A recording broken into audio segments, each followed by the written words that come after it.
அஸ்ஸலாமு அலைக்கும் வரஹ்மத்துல்லாஹி வபரகாத்துஹு.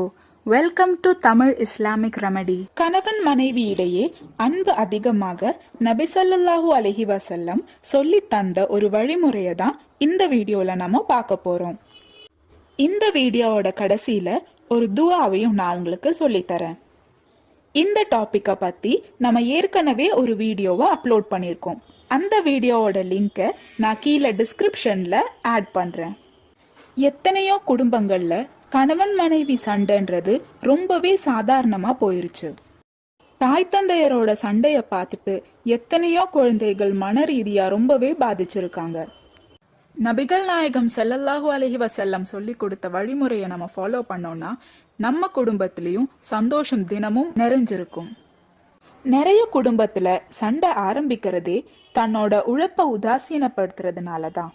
எத்தனையோ சைக்காலஜி டாக்டர்ஸும் இதை தான் சொல்றாங்க. ஒரு பெண் தன்னோட கணவனுக்கு வேண்டி எத்தனையோ பணிவிடைகள் செய்யறாங்க. துணி துவைக்கிறது, சாப்பாடு செய்யறது, வீட்டை சுத்தமா வைக்கிறது, குழந்தைகளை பாத்துக்கிறதுன்னு தன்னோட வாழ்க்கையில முக்காவாசி நேரத்தை இதுக்கே அவங்க அர்ப்பணிக்கிறாங்க.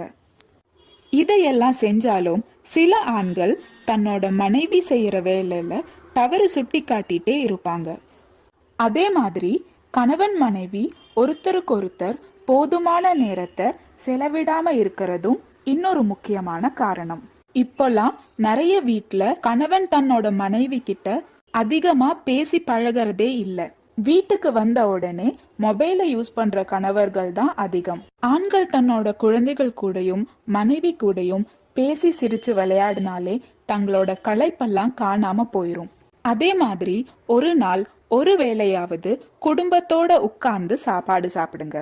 ஏன்னா ஒன்னா உட்கார்ந்து சாப்பிடும் போதுதான் ஒருத்தருக்கு சாப்பாடு பரிமாறும் போது அன்பு அதிகமாகும்.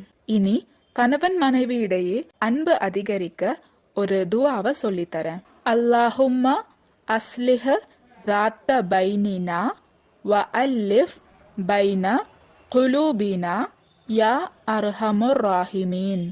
அல்லாஹும்ம அஸ்லிஹ் ذات பைனினா வ அல்லிஃப் பைன குலூபினா யா அர்ஹமுர் ராஹிமீன். இந்த துஆவை மறக்காம ஒரு நாளுக்கு ஒரு முறையாவது ஓதுங்க. அல்லாஹ் நம்ம எல்லாரோட குடும்பங்களிலும் சந்தோஷமும் அன்பையும் அதிகமாக்குவானாக. இன்ஷா அல்லாஹ். ஆமீன்.